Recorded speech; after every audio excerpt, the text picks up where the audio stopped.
নমস্কার, আমি দিব্যেন্দু সাধু খান। আমার চ্যানেল শ্রী 108-এ আপনাদের সবাইকে স্বাগত। আমি এই চ্যানেলে মূলত আধ্যাত্মিক বিষয় নিয়ে আলোচনা করি।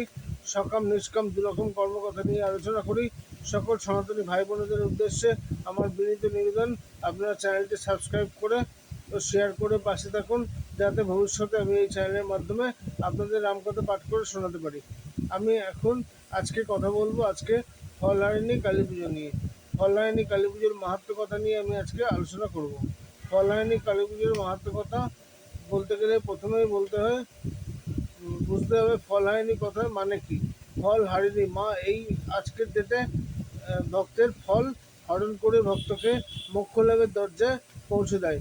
যে নিষ্কাম ভক্ত নিজের সমস্ত কর্ম, সেই জীবনের এবং পূর্বজন্মের সমস্ত কর্মের ফল তার প্রিয় ফলের সঙ্গে মা কালীর চরণে নিবেদন আজকের দিনে নিবেদন করে, তার মোক্ষলাভের দরজা, মোক্ষলাভের পথে সে অনেকটা এগিয়ে যায়, মা তাকে মোক্ষলাভের দরজায় পৌঁছে দেয়। কিন্তু যে ভক্ত সকাম কর্ম করছে, আগে বুঝতে হবে সকাম নিষ্কামের পার্থক্য। সকাম কর্ম হচ্ছে স্থূল শরীরের জন্য করা কর্মকে বলা হয়, নিষ্কাম কর্ম হচ্ছে সূক্ষ্ম শরীরের জন্য করা কর্মকে বলা হয়। যে ভক্ত সকাম কর্ম করছে, মানে স্থূল শরীরের জন্য কর্ম করছে, তার জন্য আজকের থেকে মাকে প্রণাম করে মনোকামনা জানানো ছাড়া অন্য কোনো বিধি পালন করা স্বাস্থ্যসম্মত নয়। ইউটিউবের বিভিন্ন চ্যানেলের কথা শুনে সকাম কর্মীরা কোনো রকম বিধি পালন করবেন না, তাতে আপনাদের বিপদ বাড়তে পারে। কিন্তু যারা নিষ্কাম কর্ম করছেন, মানে যারা সূক্ষ্ম শরীরের জন্য কর্ম করছেন, আধ্যাত্মিক কর্ম করছেন, তাদের জন্য আজকের তিথি এক মহা সুযোগ। আজকের তিথিতে মা ভক্তের ফল হরণ করে মা ভক্তকে মোক্ষ লাভের দরজায় পৌঁছে দিতে পারে।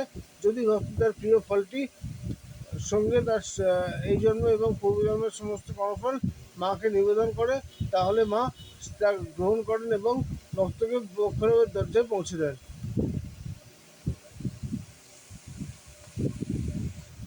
মোক্ষ লাভের কথা বলতে গেলে প্রথমে একটু ভালো করে বুঝিয়ে বলতে হবে, নারায়ণ ততটা খুশি হন না তার ডাইরেক্ট সেবা করলে বা তার কোনো অবতারের সেবা করলে, যতটা খুশি নারায়ণ হন তার কোনো ভক্তের সেবা করলে। ভক্ত বলতে গেলে তিনটি ভক্তের কথা চলে আসে। প্রথমে আসেন পরম বৈষ্ণব মহাদেবের কথা, দ্বিতীয় হচ্ছেন পরম বৈষ্ণবী মা কালীর কথা, তৃতীয় হচ্ছেন ভক্ত শিরোমণি শঙ্কর প্রসাদ বজরঙ্গবলীর কথা। তো আপনারা আজকের তিথি হচ্ছে মা কালীর তিথি। মা পরম বৈষ্ণবী, মায়ের সেবা করলেই নারায়ণ সব থেকে বেশি খুশি হয়। আপনার মায়ের সেবা আজকের দিনে মাকে তার প্রিয় ফলের সঙ্গে আপনার পূর্বজন্ম এবং এই জন্মের সমস্ত কর্মফল নিবেদন করলে তার মা নিশ্চয়ই গ্রহণ করবে এবং আপনাকে মোক্ষ লাভের দরজায় নিশ্চয়ই পৌঁছে দেবে। কিন্তু যদি আপনি সূক্ষ্ম শরীরের জন্য কর্ম করে থাকেন, মানে নিষ্কাম কর্ম করেন, তবেই এই কর্ম করবেন। কোনো সকাম ভক্ত আজকের তিথিতে কোনো রকম বিধি পালন করবেন না। এতে কোনোভাবেই স্বাস্থ্যসম্মত নয়।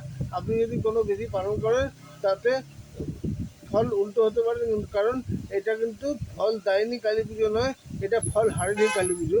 এই পুজোতে মা ভক্তের কর্মফল হরণ করে তাকে মোক্ষ লাভের দরজায় পৌঁছে দেয়, তাকে ইহলোকে কিছু দেন না। যাই হোক, নমস্কার।